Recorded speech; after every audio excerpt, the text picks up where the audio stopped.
तर एका आमदारानं काल मराठी रिक्षावाल्याला मारलं. रक्त खळवळायला हवं होतं. रिक्षावाल्याचं चुकलं असेल, पण पराग शहांना मारण्याचा कुणी अधिकार दिला असं राऊतांनी म्हटलंय.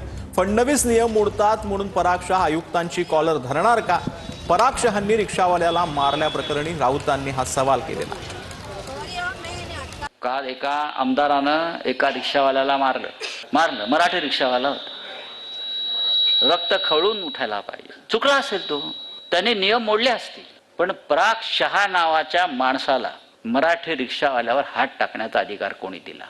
नियम काय फक्त त्या रिक्षावाल्यांनी मोडला? देवेंद्र फडणवीस रोज नियम मोडतायत. इथे नियम मोडून अडाणीला भूखंडाच्या भूखंड देत आहेत. म्हणून हा पराग शहा मुंबई महानगरपालिकेच्या आयुक्ताची जाऊन कॉलर पकडणार आहे का?